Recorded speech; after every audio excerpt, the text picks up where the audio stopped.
Hello, good afternoon, good morning, good evening, wherever you are. Thank you for joining me today. My today's guest is very special because this is a man who I've never ever had the opportunity to speak to before about money. And I've been talking to a lot of professionals, but not about what everybody thinks they want in this world, which is money. So today's guest is Dr. David Wolff, and he is a super founder. I'm sure he'll tell us what super founder means as a proper term here, and it's one that I wasn't familiar with at all. And Dr. David Wolff has come out of retirement from having been in this venture capitalist world for quite some time. And the reason why he's come out is because he also had a very, very serious illness, which I think has made him think again about life, and also has a new mission, which is to basically to work with female business owners. So there's a lot to talk about, and I'm not going to go on too much right now. But thank you very much for joining us wherever you're from. Just going to make sure that you can hear us, you can see us. So Marco, hello, lovely to see you.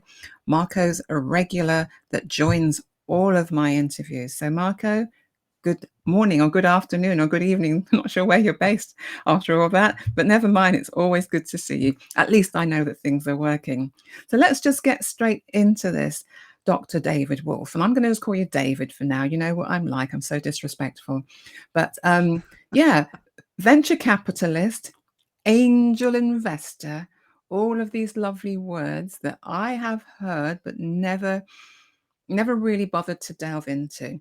And just want to let you know, David, I've worn my special earrings today, just in case you can't see that. It looks nice. Angel, nice little touch. Hey, what do you think? Okay. You're not really impressed by that. I can tell.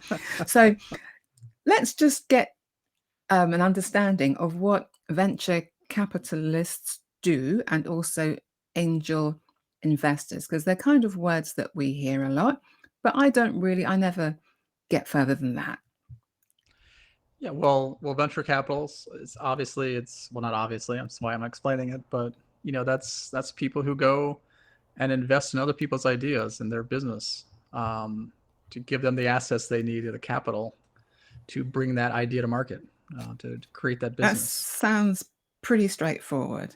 So somebody has an idea, they can either raise money through, I don't know, for me, it would be probably breaking into my piggy bank. I won't find very much there. Perhaps I might find 20 quid, 20 pounds, $20 in there. But I'm going to need a lot more. And I've got to go to higher sources. So then you get onto borrowing from friends. Can't borrow from friends and family. You go to a bank. Can't go to a bank. Then you work with people like yourself, David. And it's quite interesting because I know I've got a friend who talks about seeing her VC, and she keeps saying VC, VC. They're like, what's she talking about? Her venture capitalist, because she's raising money in terms of her business. But it's not something that I'm at that stage of thinking about, but other people definitely are. And I was just wondering, is it first and foremost a job that anyone could do? Could I become a venture capitalist or an angel investor? Technically, anybody can do it, if you can put together enough capital, enough money to put into companies. Yeah, there's no special degree. A lot of people would think you have to have a finance degree. You need to go to an Ivy League college or Cambridge or someplace. I mean, obviously, there are a lot of people who go that route to get into the world, become investment bankers, become venture capitalists. Yeah, there's no special license. It's just a matter of, depending on what country you're in, you have to follow certain rules, to set up the corporation correctly and to fund it correctly. There's different versions of them. When people hear terms like, um, a VC company or a private equity company, PE, or a hedge fund, or it sounds kind of like all the same thing. They're not. They invest at different levels, as far as how much money they put in. Like a hedge fund invests in publicly traded companies, whereas like private equity invests, just like the name says, in privately held companies. So, um, there's a lot of different categories you can get into, but really you're only bound by how well could you network, how much, um, net worth do you personally have to be part of it? Because there are some requirements if you're uh, investing, like here in the United States, the Securities and Exchange Commission, they want to make sure you're big boy and girl, and if you lose your money, you're not going to come crying to them because you should know better. So they have different Okay. kind of requirements of what they view as somebody who's an angel investor, VC, like personally. And you know what, David, all of that, my brain, I don't know whether it's just because I haven't been around family and friends who work with a lot of money, but I do tend to get a bit glazed over when you start talking like that. And that's Right. because the language is totally unfamiliar to me. And that's one of the reasons why I've come on today to find out more, but also to highlight the fact that you do want to work with more women. Perhaps people like me get me an education in this stuff, because there may be more money out there for venture capitalists and angel investors if they work with women, which is where you're swimming. That's the sort of sea that you're swimming in at the moment. And I just want to let everyone know that's watching, if you do hear any farm animals, like cockerels crowing or anything like that, or if David's connection goes a little bit dodgy, David lives on a farm. Don't you, David? I know. Yeah, when I was 20 or 25 or 30 or 35, if you asked me, is your retirement dream to own a farm? I would have said you're nuts. No, it's not. But here I am. I own a farm. So I have lots of critters running around here, peacocks, like all kinds of stuff. So, Yeah, well, I must um, admit, farm life wouldn't suit me at all, I don't think, David, because I do like to wear nice shoes. I'm yeah, sorry, yeah. Nice shoes and are a the bad idea handbags, around here. the handbags and the shoes, it's just not going to work on a farm, is Right. it? Yeah, Not at all. At no, least at it's least not if you go out where the animals are. So, more like like gum boots and everything else, and yeah. Wellington boots and things. No, it's not going to work out very well for me. So, okay, so I'm getting an understanding that anyone could become a venture capitalist and supply money to people who have companies which they're trying to invest more in or find more investors for. So, you know, I'm getting a clearer picture of what happens.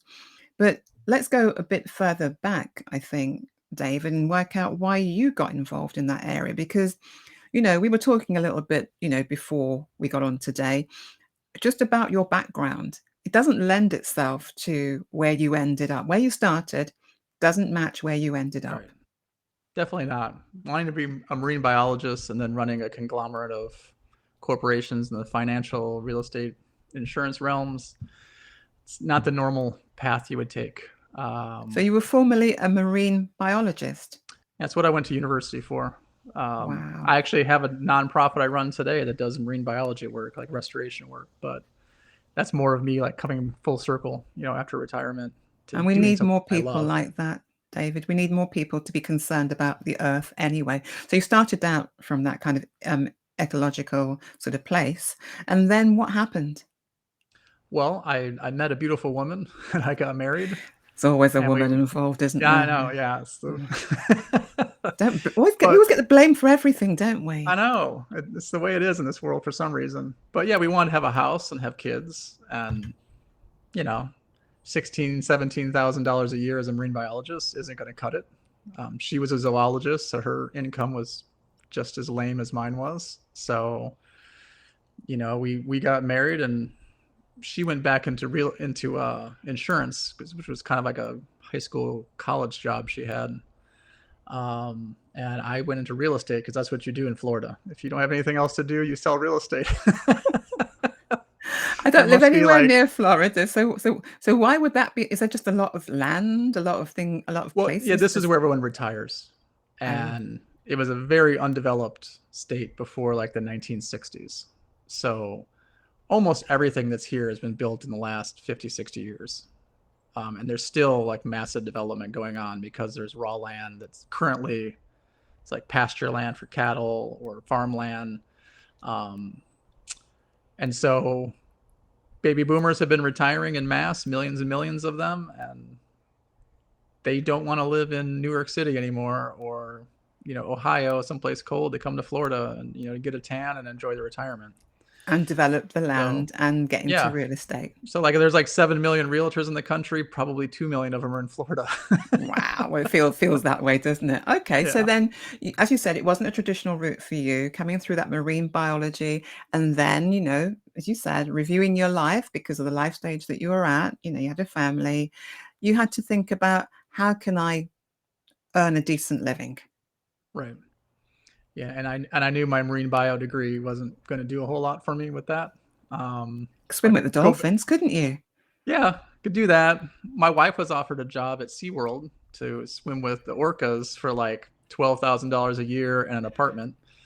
Um, so Is that a if good you, deal? Is that a good deal? that's a terrible deal. You can make more money working at McDonald's than SeaWorld would pay you as a orca trainer, in the shows as they're swimming around with them. So So that was yeah, just I mean, not going to happen. Yeah. Mm. yeah, it's just not going to happen. So, I got into real estate there, and I kind of did it because I had some family who was doing stuff. I was trying to buy like duplexes, like multifamily investment properties, and I figured, well, hey, if I'm a realtor, it saves me some money with the commissions and everything. I make some income buying it, so like, all that's good, And for whatever reason, I thought, I'm not a natural salesperson. This is going to be hard for me. Kind of forgetting about everything I did as like a teenager or whatever to make money. In college, I was always selling, like doing arbitrage, like doing something. And so, I was rookie of the year. I started my own team and I grew it to a group, and it was always number one. And I kind of want to say I backed into what I did. I just decided, hey, why am I sending money to my broker? I should just have my own place. So I'll start my own place, which a lot of people do in real estate. They realize that running a brokerage is a real pain, and it's not a lot of fun. I don't know. I think I did a really good job of seeking out mentors, people to help me, and they kind of guided me on the way. So you felt you really just, if I'm going to be really, simplistic about this, David, you fell into this world. Yeah, it was always, there was someone renting a house across the street from me who came from Wall Street, or because they were looking to buy, and I became the realtor. Or there was always like some, you want to say it's luck, but I kind of believe like you make your luck. I would have conversations with these people. I learned about things like mergers and acquisitions, how to grow companies faster than just putting profits back in and doing linear growth. I can And say you're pretty motivated anyway to actually make your way in the world, to give your family a stable base, and this seemed to be right, working for you. So, it just kept but growing. There's always yeah, more opportunities, and I guess the one thing I always had going for me is I didn't let fear hold me back, because some of the things we went and did was a total failure. But it grew over time. It grew into something enormous compared to what I thought I could ever do. It definitely was enormous compared to any goal or plan I had.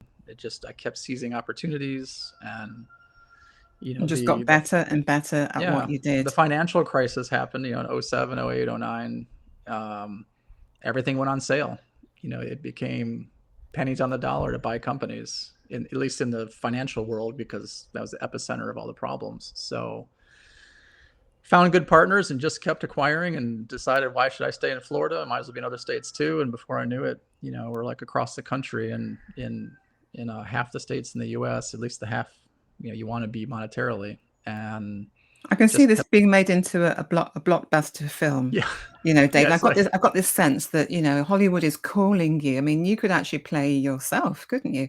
Or you could have somebody, well, I'm just thinking, who could we have play you? But anyway, it's can't a, be Tom Cruise because he's too short. oh, don't, cheeky. You're terrible. Okay, I'm a lot David. taller than I him, hear, so meow. I hear you. I hear you. I'm not having that one. Okay. So a blockbuster movie, but we've also forgotten about your origins. Okay. Because people will look at you and they think, they got an idea of who you are, where you're coming from, your background. And yeah, it was easy for him. It must have been easy for him. Because you right. mentioned going off to university, getting your degree, thinking, it must have been easy for him. But tell, just let everyone know where you're coming from, background wise. Well, I'm the last of 7 kids, so my parents were 40 and 42 when they had me. And all my brothers and sisters are actually quite a bit older than me. They're 14 to 20 years older than me. So I was kind of the caboose coming up in the family. My parents came from, like, my mother didn't graduate from high school. She had a GED. She had dropped out when she was a teenager and got married. And my father graduated from high school, but he never went to college. He just worked his whole life. And so, I kind of came from a poor family, really. Like, they all grew up in the Depression, with having nothing. They'd spent time in an orphanage. My mother did. So, It's as far not the as in the kind of family, background you would expect to hear. yeah, and there were several times where one or both of my parents were very sick. Had a back injury, like something from working, and we were on food stamps. I spent a period of my life where our church paid our rent; otherwise, we would have been homeless. So, like, I wouldn't go grocery shopping with my mom in high school because she had to use food stamps for like 2 of the 4 years that I was in high school. I didn't want friends or just people in school in general who worked there, bagging groceries or whatever, to see me with her paying with food stamps. So, um, she'd have, like, forced me to go sometimes. And, Yeah, so I went to college because I had great grades. I was, like top 5% of my class graduating. I played basketball. I had basketball scholarship as well. So athletics helped get me there.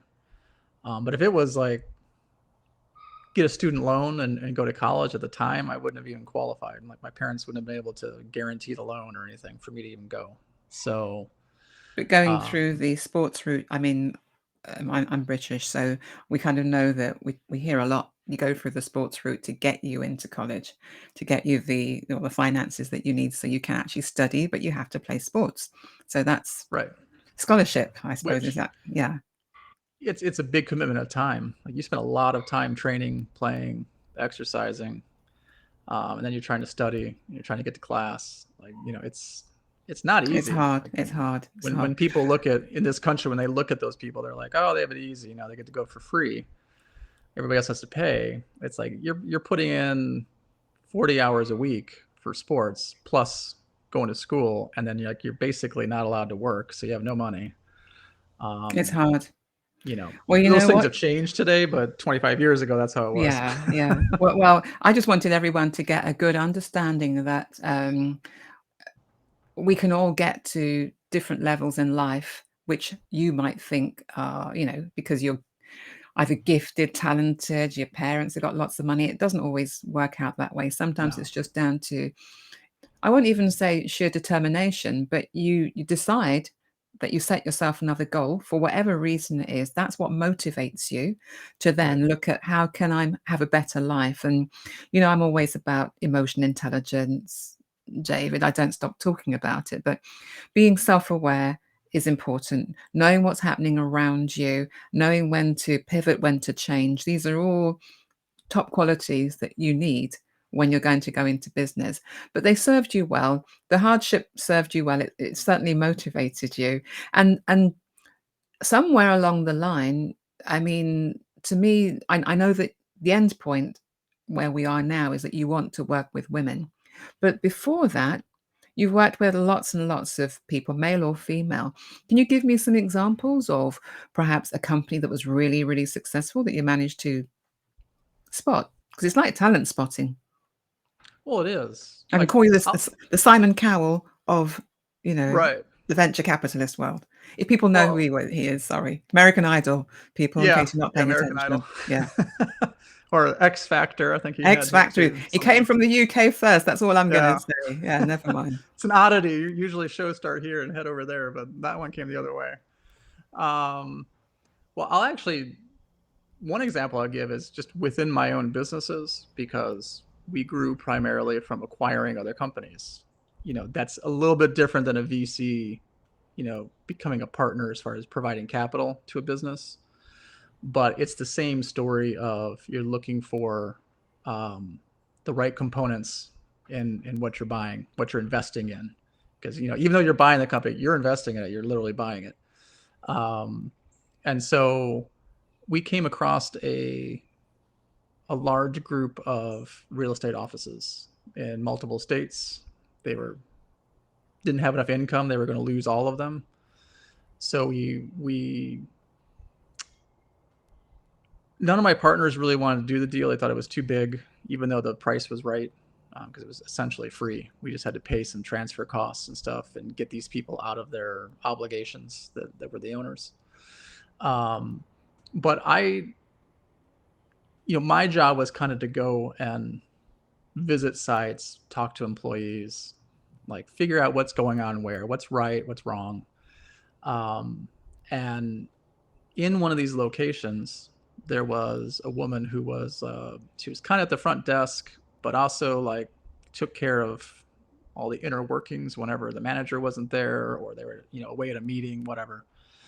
And I talked to her, and I realized that she was the reason why this was like the only location that this group had that was still making money. Like she held this place together.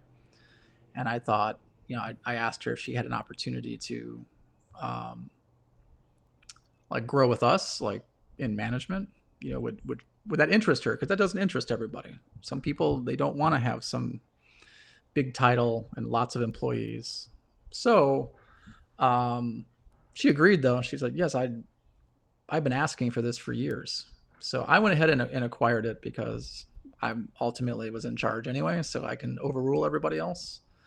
I made her the manager of all the locations that we were acquiring because she knew the other people from phone conversations, conference calls, whatever. A lot of people weren't happy about her getting this because they're like, hey, that should be my job.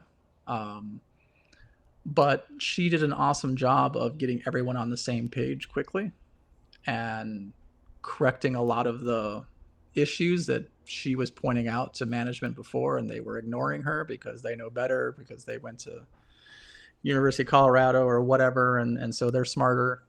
She didn't have a college degree, and ultimately, out of that group, I put her in charge of like our kind of crown jewel part of the country as far as where we made a lot of our money, which is the southeastern United States. So she relocated, um, and she killed it. And so literally, this one human being who you can see, this person's like really got it. They just need an opportunity. They need to be allowed to fail and be told, hey, that's okay. What'd you learn from this? How are we going to do this different in the future? And that company, it's not solely because of her, but she held together. Like whenever I had some big new stretch I took buying up a bunch of stuff and kind of overextending us, she always did a great job of stepping in and getting everything calmed back to like zero after the acquisitions, and could train the person who was then going to take care of that stuff because she can't be everywhere. She was the if we're looking at that company then that was failing, she was one of their greatest assets. Yeah, And the fact that your company took over that particular company, it means that she was afforded a new opportunity because you saw something in her. And I think yeah, that's what the world needs, is for other human beings to see the talent and see the potential in others and to help them to rise. And as you said, you gave her a chance to fail. It was new to her, but you gave her an opportunity to learn, to try, and to fail. So that kind of support that's needed in business was there. And it's what's talk. I mean, there's a lot of talk now at the moment, David, about people with high emotional intelligence. It's the managers who have that kind of like knowledge and ability that do the best. They're probably great people to work with, and you've just gone in there in a very easy fashion and allowed her to use what she knew and to demonstrate, I suppose, what she knew. Because I have worked for companies in the past where you can see things going wrong. You kind of know what the answer is, how you should do right. it, but no one wants to know. Nobody wants Yeah, to know. a lot of companies, especially once they get like a hierarchy of management, it takes either forever for something to work through that, or it just stalls out where someone's like, hey, I don't like this idea, forget it. Like I'm not taking on any further. But she helped us grow a real estate, you know, conglomerate across the country that was doing $10.45 billion annually in sales. You Wow. know, that's, Was she given you a know, special title? Was she put on the board of directors? I well, mean, no, how did it all work for it her? actually came to a point she didn't like want any of that. I mean, she was a VP. She ran part of the country. Um, Her only thing was she wanted an opportunity to be an owner if we were ever selling. And so um, when I went to like break this up and exit, because I had to break it up, there was too many different types of companies under the same umbrella. So you have like people who are interested in one part of it, they don't care about the rest. You know, they don't care how much money it makes. That's not their field. Um, Things like our financial services company, literally, you can't have certain licenses or be involved in certain companies when you're also in that field. You know, because I had different partnerships to make some of these things work. So I had to chop things up to actually exit. And I put together a deal for her to take over, you know, a piece. She went and found financing from a whole bunch of realtors that worked in the locations. They got to become minority owners. Most of them are women because about 75% of women of people in real estate, you know, realtors are women in this country. It's like a field that they go to. Uh, you know, and to this day, she's out operating this thing, making money that she helped build. You know, I took a 10-year like long workout to make the money work for them. I literally just got my last payment 2 days ago. It's been 10 years. Um, and that So made me so feel you really you good you've because, been mentoring her then for at least 10 years, yeah, that's part of my at deal was least. need help, give me a call. You know, I'll see what I can figure out for you. Well, And that is a success story. I'm yeah, hearing a it's success story there. but like her and all the other minor owners, they helped build that. You know, Mm, yeah, I had an idea. I went out and was like Mr. Super Aggressive and got deals done and didn't sleep for 42 hours straight sometimes and flew red eyes around the country and all this stuff. But none of it works without the people actually running the day to day, the people who are like the troops on the ground kind of thing. They make it happen.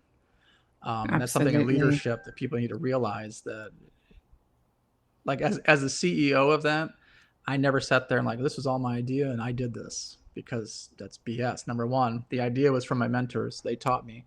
And then other people had to actually make my idea work.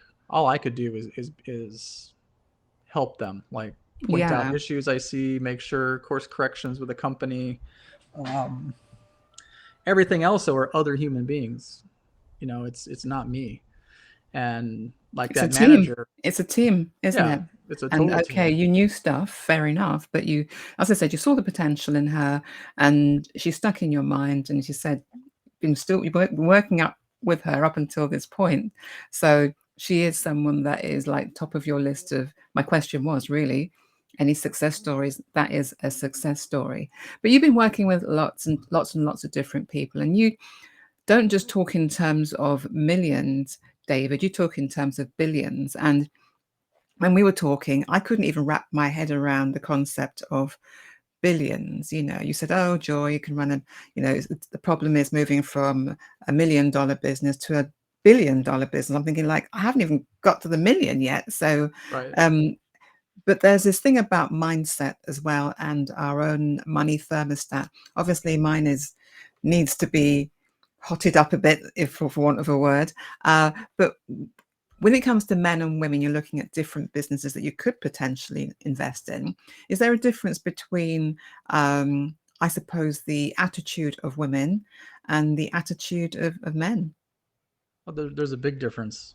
Um, like I've read a bunch of studies from like Harvard and Yale. I think some of them came out through Forbes magazine. Um, you know, a predominantly female run company, like majority, they will make more money. Like they have a wider profit margin over like predominantly male operated. That's not obviously universal. There are women who do a terrible job running a company, and there are men who do an amazing job of, you know, being detailed and all that kind of stuff. But just in general, that's generally how they shake out, because men, just from our whole prehistory, they're more risk takers. they put it out there, and you fail doing that, it can really cut back what you're doing. And women are more looking, strategically at stability and safety Hmm. and the maintenance of what's going on. And so they, to me, at least in my experience, they do a much better job of the day to day of making it happen. Right. So they're, You they're know, so less they're less they're risk averse, but right. they also like, for want of a word, slow and steady. Yeah, like for Predictable, and me, yeah, if I work with some guys, it's really easy to make them go for it because they want to go for it. But for me to train them to actually take care of what you already have too and build it is hard. Whereas if I work with like a group of women, I don't have to train them to like take care of this. They do a really good job at that. Yeah, I can show them some tweaks, and you can get a little more profit margin if you do this and that, just from an experience standpoint. But then I'm able to say, hey, look, you have a great opportunity over here, and it is a risk, but like we're working together. I'm analyzing this. This is like worth taking the risk. Here's the, it's like easier to explain. Here's your downside. Here's how we'll make sure if the worst case scenario happens, this is what we're going to do. And when they see it laid out, women will say, all right, let's go for it. Like, let's do that. Um, yeah. and Because so I I can get must have, like both sides over there, where with the men, I'm struggling with half of it because they don't get it, yeah. basically. And whenever I talk to you, I mean, this is like our second conversation, only our second conversation, David. I'd never even thought about uh, approaching a venture capitalist or working with an angel investor. It never really occurred to me. Perhaps I'm not at that level of my business. That could be it. But also, just never was part of. It's not part of my psyche. So I know there's a lot of stuff around my own ideas about money management, my own limiting beliefs that still need to be, you know, pushed through. But really and truly, this women can hold themselves back because of the way that they think. And you have, dare I say it, come out of retirement because you don't even need to be. You don't even need to be working. Let's be honest, Dave. You don't need to be Right. I don't. working.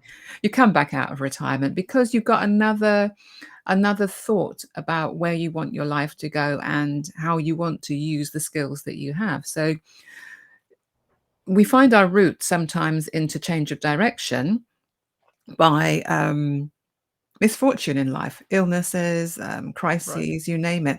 And there has been a big issue that happened in your life around your health that kind of made you think again about what you should do. And I'm going to bring up the title, the doctor bit of your title.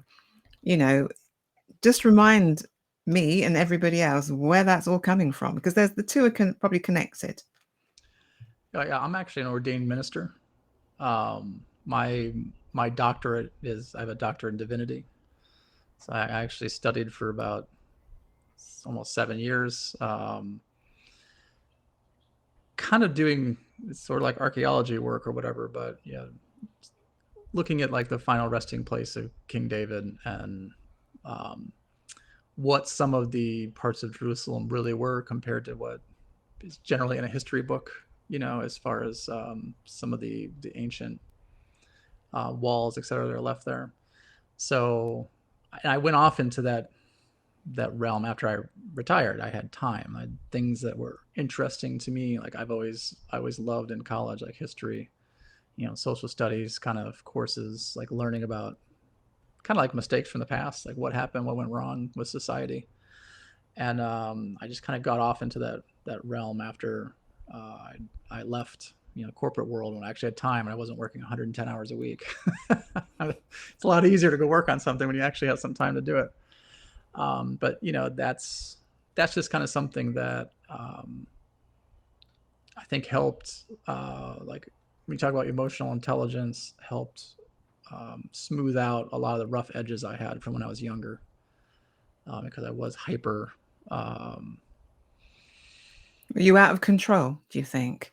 well, I come from an older family, so I'm like missing a generation in my family just because of the age discrepancies. Like my parents were the youngest in their families, so when I'm a kid at like 8, 9, 10 years old, I have aunts and uncles that are retired, they're in their 60s already and living in Florida. It's one of the reasons why we ended up in Florida as a family. I had lots of relatives down there already. Because I grew up in the Chicago area as a kid. But it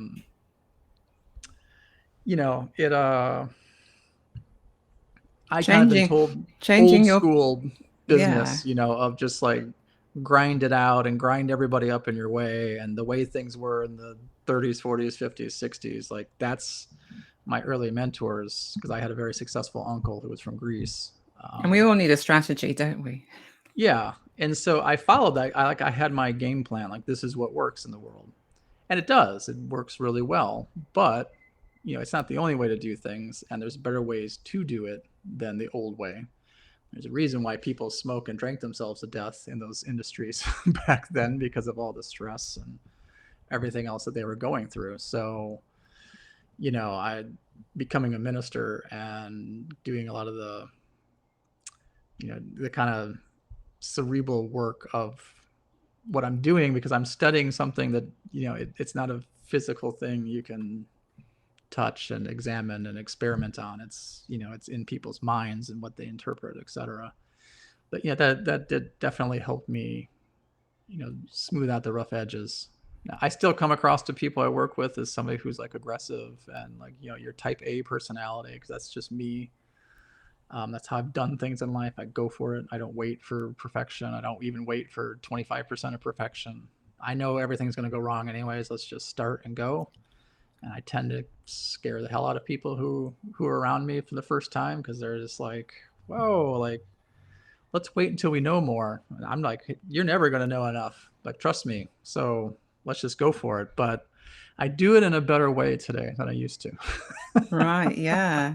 And I must admit, as you were talking there, I'm thinking even when I have tasks to do, I can say, "Oh, I've got to wait until it's a little bit more, perfect, a little bit more sure." And you're saying, "Joy, just get it done because Yeah. you're gonna have it's gonna go wrong." And this phrase that you hear a lot, fail quickly.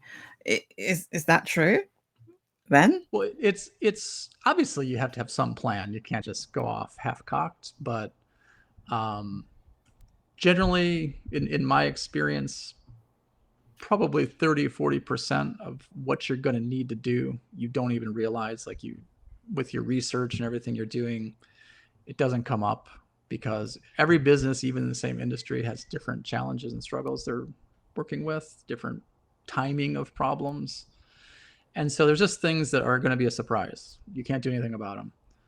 Then also, probably I'd say half of the remainder of that you have planned out and thought of never happens. Like it's not there. The opportunities aren't right. The timing isn't right.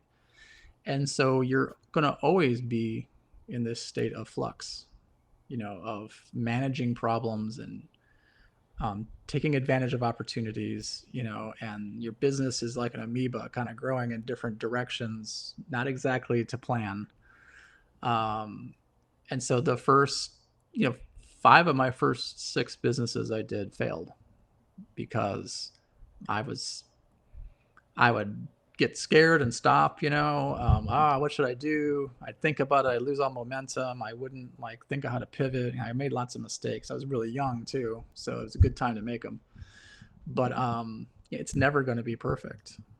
I have for the Ethica Group, a new company I started with a bunch of other people to help female founders, help founders in general, but we want to make sure women aren't getting just the 4% of attention that they normally get in this world. It's we're talking about having a website like up in a couple weeks, like end of the month. And this is Tuesday. I'm like, let's just have it up Friday. Like, I'm going Of to be on course. this show with Joy. I'm going to tell people, hey, this thing exists. They're like, it won't be ready. I'm like, it's okay. It'll never be ready. Most of what we put on it will be completely different 6 months from now. So just like, let's just put it up. Like, who cares? Exactly. And I told them I I had a think title company for 18 months that didn't have a website. It didn't matter. Like, people were still calling us like crazy, because the website isn't what gives us business anyway. that's true. That's It's just an true. advertising piece out there. I think it's important to have that kind of knowledge from someone, because when I am new to business, even though I've been, working for myself since 2012, I'm still learning. There's still so much that I don't know. So it's quite good to meet people, as you said, have mentors, just have friends around you who remind you of that. Because I am someone who likes things to be perfect. I'm learning, like you just described, to realize that the perfection is never going to be their joy. You have to just try and keep going Yeah. and try again. So that might be a female quality. I really don't know, but I have Uh, been doing that. But we've digressed from, we've gone off this, we strayed from the path there. We now know why you've got the doctor part in your title, but the kind of retirement and coming out of retirement, that was due to quite a serious life event that happened to you. yeah, I wound up in the intensive care unit in a hospital for a couple weeks. I had like 8 different hospital stays in total with various problems. I had developed a really bad case of pancreatitis, which is where you have an infection in your pancreas, and if you have that, like you can't digest food well, your insulin levels are messed up. There's a lot of problems you get. So the first hospital I went to, they thought I was going to be dead within 3 hours. Like they didn't know if they could save me. Luckily, I live near Gainesville, Florida, which is where the University of Florida is, and they have an enormous complex of research hospitals. And Shands, it's called, is had the number 3 person in the world who studies like gallbladder and pancreas issues. And he took a look at all my blood work and everything from the other hospital and said, no, I think it's going to be okay, but you got to get him over here right away.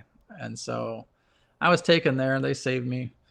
Um, it took a full 7 months from when I got sick to when I finally had surgery and had problems over with, and another 6 months after that to recover from it, basically, because I couldn't walk when I was done. I'd lost like 40% of my body weight, which was like mostly muscle from just being bedridden. So, when you kind of go through, when you have someone tell you you're going to be dead by noon and it's like 9:23 in the morning, you kind of sit there looking at the clock like, oh my God, like, and your wife is there, and you're trying to be like, no, it's going to be okay and everything.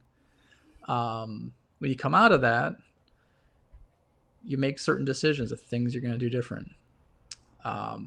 In spite of my like medical scare, actually, at 2 different times, someone told me I was going to die. Yeah, Twice. middle of the night, like 20 You people don't running do in the things by room. halves, do you? You're not just once, but twice. Yeah. Wow. Yeah. So, But it's refocused you. I yeah, mean, well, it's like I it's had like a hard a before, hard reset on a computer, isn't it? right. It's like everything that mattered before no longer matters anymore, and I it kind just of makes you wanted focus on to the moment. like get back into consulting a little bit, just help some people because I always enjoyed like mentoring people and helping them grow their business when I was doing my thing. But this scare like made me realize, hey, in spite of the health problem I just had, people in my family live a long time, using their 90s, over 100 often, even though they take terrible care of themselves. Like, I'm probably going to be here a long time, and Well, I'm you going to are get super now. bored. You Yeah, are now. You are now, and you are lucky, and you did come back, and you were in the right place at the right time, and you're deciding that you're just going to use everything that you've accumulated to this point to continue to support businesses, but specifically women. Now, I think we might have missed the fact that you mentioned the word 4% somewhere in there, but you've got some stats around female owners who actually do invest in their companies or get at least given the investment, and also a figure around women of color who also right. then. So can you tell me some more about that? Well, it's like in number one, less than 10% of companies actually get investment directly from like period, um, from a VC.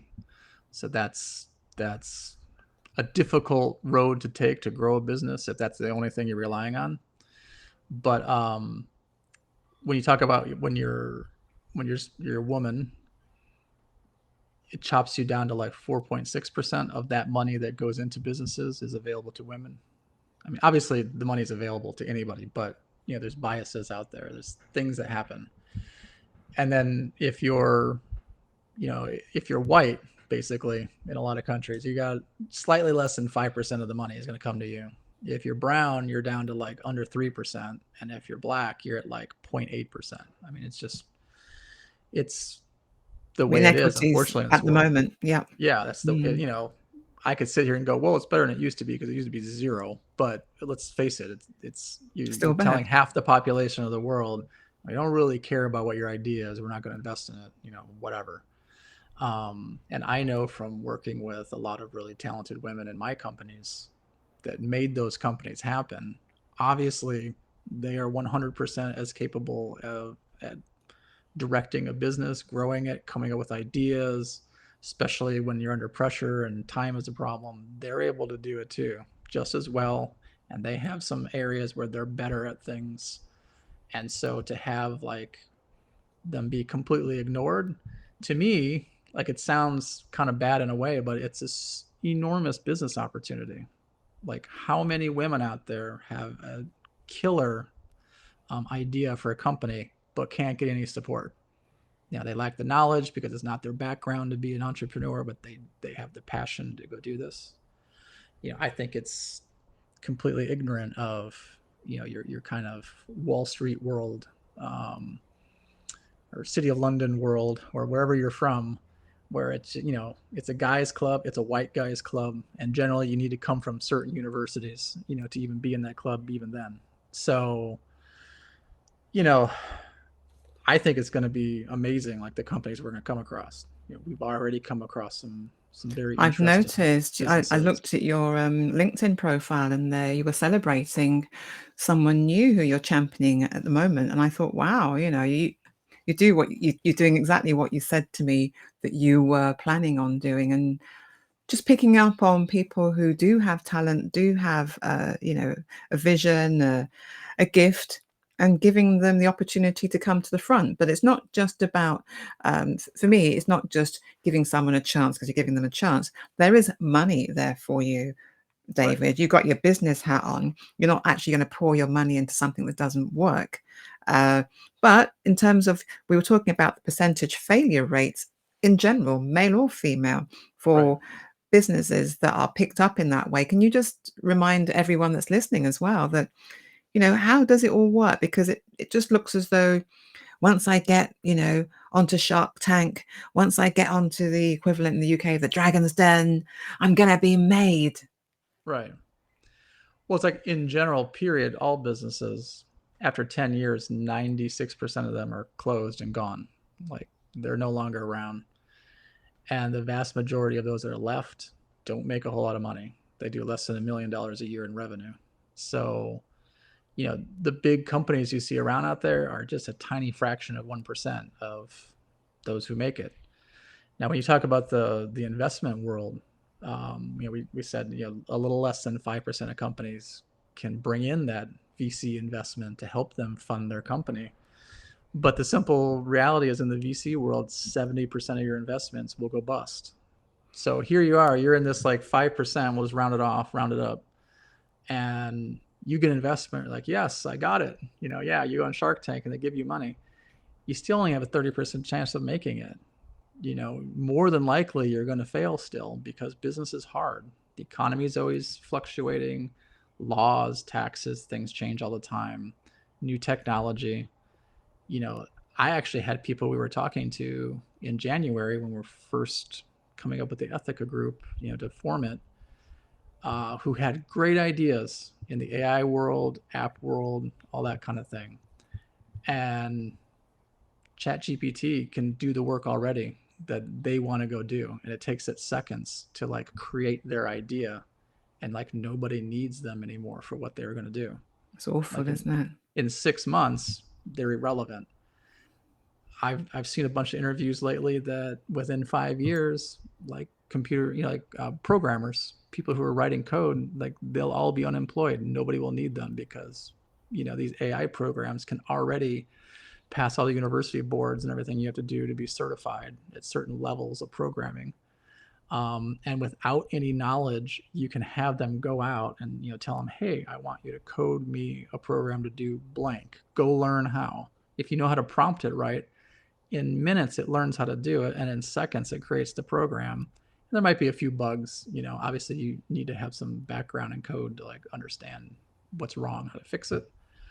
But instead of hundreds of people working on this program did it in like an hour's time of you sitting having a coffee while you're typing to it.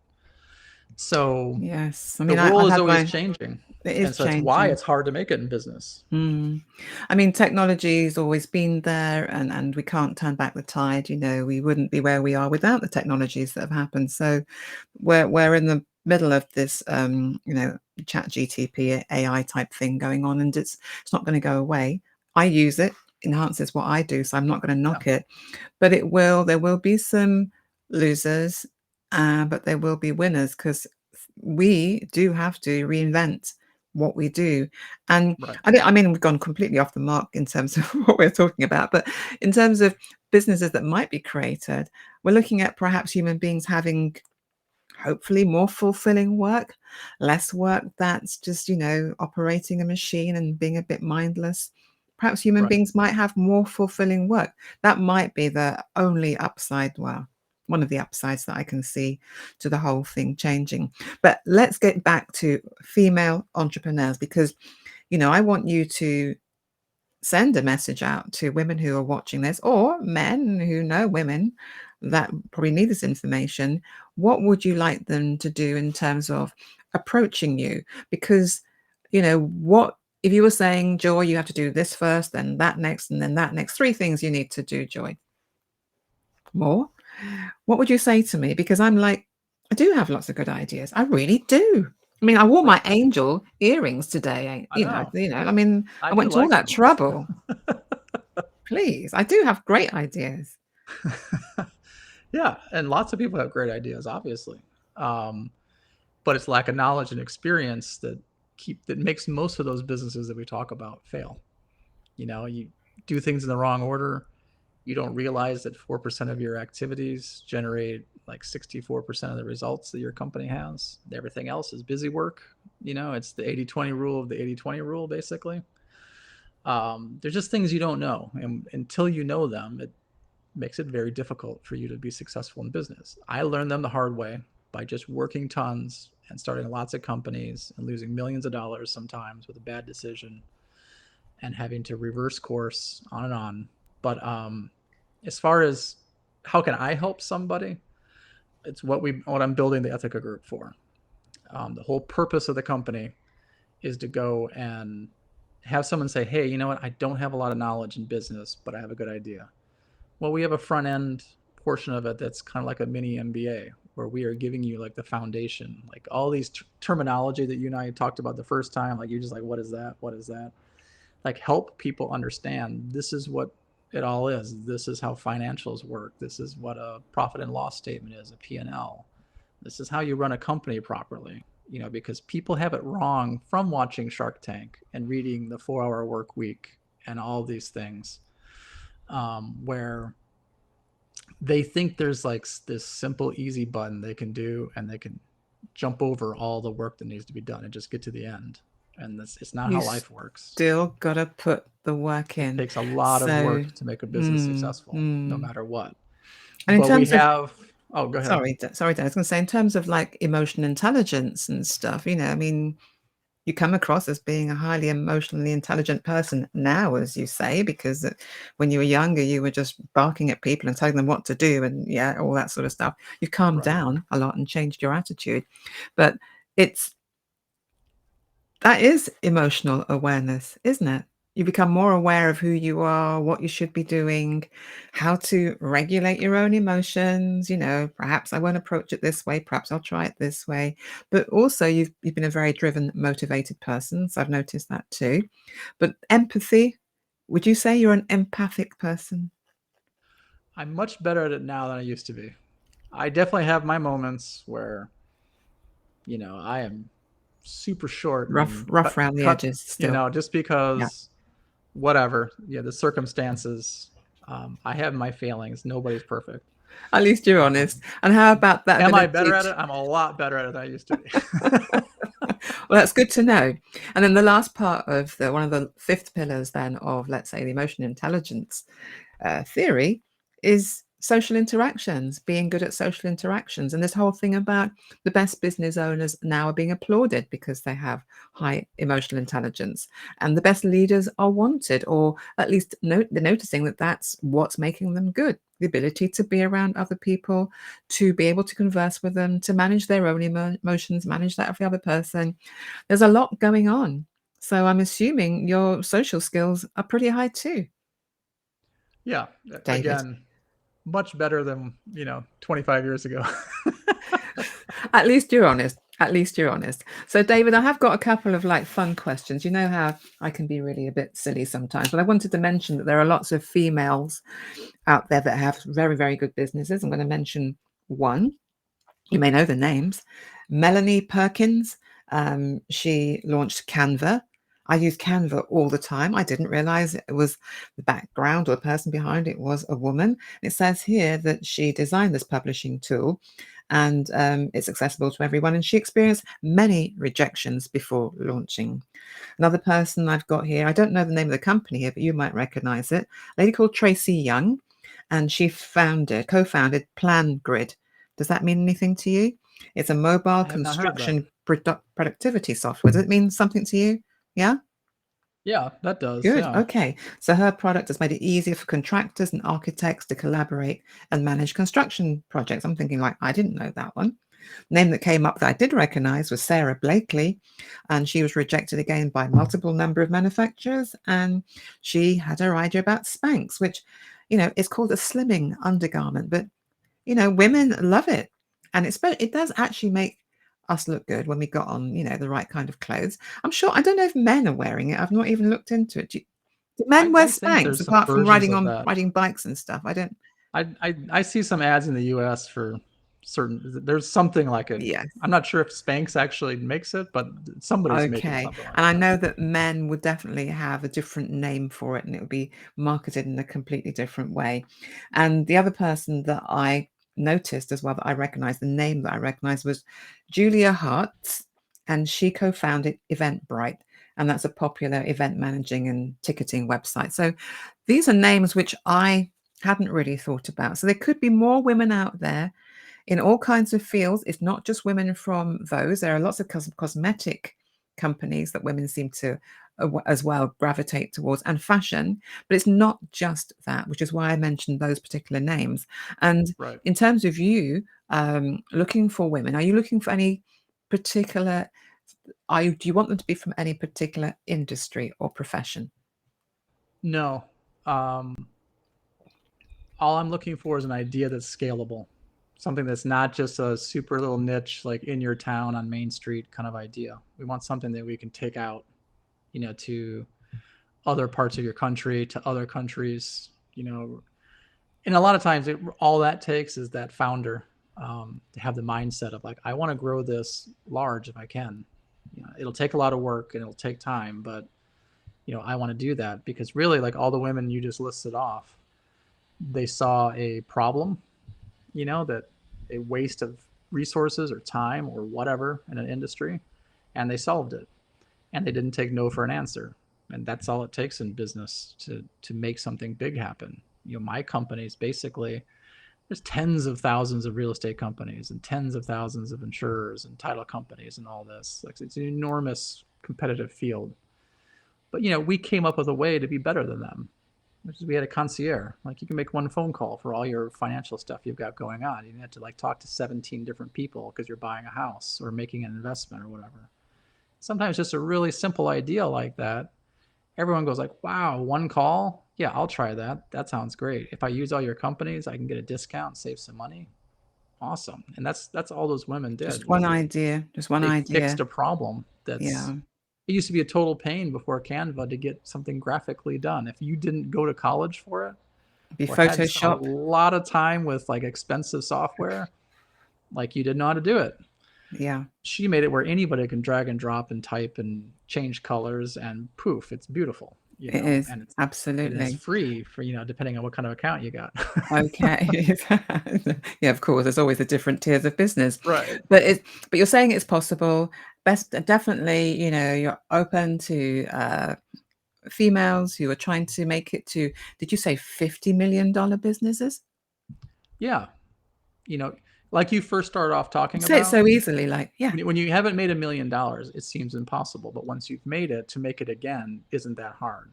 But then it's like to make 10 million. Oh, that's, I don't know how I'm going to do that again. But you get there. Now it's not hard. You can make 10 million over and over. So 50 million is just another stepping stone. Can you get there like month one? Like, no, you can't. It's going to take you years, but you can get there. Anybody can get there. It doesn't take a degree. It doesn't take the right family or connections. Yeah, those things would help. But the reality is most of the really big businesses out there, they're created by college dropouts, high school dropouts, like people who like just don't do things the way everybody else does it. And they go do something different and it results. Right, we seem to have lost you, David. Had a bit of a dropout Oh, on your internet connection. But are you back? I'm You're back. Can you hear me back. now? You're I'm back, back. yeah. And I think that's a really powerful way to end the show, that anyone with a bright idea can make it happen. And I've just got this banner running across the screen at the moment, David, because I have got my own 3-hour workshop next week, 22nd of July, all about emotional intelligence. So anyone that feels that they could definitely do with a refresher in that, come through to me, and we're going to have a bit of a boot camp going on, get you back up to speed, and send you back out in the world so you can be amazing. But thank you so much, David. It's been such a pleasure having you on today, and just immersing myself back in the world of finance and reminding myself of the economics that I studied a long, long time ago, the way that money works and everything else. But there's more that you can talk about and more that you can share. So I may have to have you come back on again. But just remind us again of the message that you want women to have. We can see that your group is coming up there, the ethicagroup.com. So that's on a rolling thing at the moment, guys. So that's where they can contact you. And I'm assuming they can contact you via LinkedIn. Oh yeah. I mean, obviously that's easy. My phone number and email is in that as well. So you can get a hold of me a lot of different ways. Um, Beautiful. Beautiful. So the LinkedIn address, guys, the company address, which is the oh, ethicagroup.com. you know what? It's What's that? .us. I'm sorry. I sent you the Oh, wrong one. honestly, you've put the wrong thing up. Ethicagroup.us. I Oh, I'm gonna forgot have to about that. stop that right away. Ooh, ooh, ooh, ooh, ooh, ooh. I wonder if I can change. It's probably no point me changing it now, or is there a point? Yeah, Never put say on. never. Never say If never. someone went all the way to the end of the We show, they'll have know. the technology. So it should be the Ethica Group dot what? US US. dot US. Okay. Yeah. Well, you know what? You can't even blame me on that one, No, because that's guess completely what? my fault as usual. You typed it in. What am I going to do with you? What am I going to do with you See, guys? people make But mistakes all the time. this was we did that deliberately, didn't we? No, we That was didn't. perfect. This was a perfect example of people make mistakes, and David forgot the .us at the end of his company name. But LinkedIn, you can always find me, you can find David, not a problem. This has Yep. all been about us educating ourselves around what angel investors do, what venture capitalists do, how to get hold of them, how difficult, how easy it is. Basically, we can all do it. We can all try it. Have Yep. one good idea, keep pursuing it, find the right person to support you, and that will help you to build your business beyond that 1 million mark. Because David says, the first million is easy, Joy. I mean, yeah, okay. Try and build it bigger.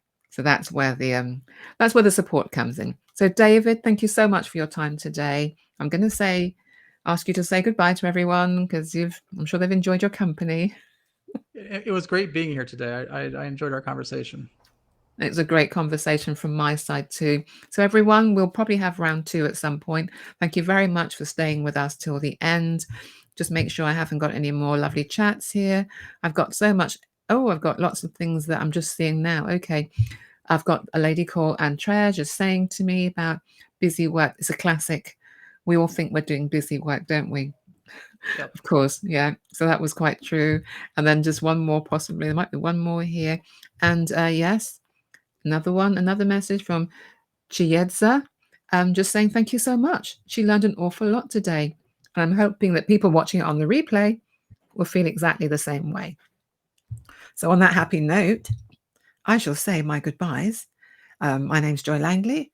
I'm an emotion intelligence coach, of course, and a therapist. And David was my resident expert about financing companies, venture capitalists, and angel investments. And we'll catch up with you another time. But 5 minutes over time, very naughty of me.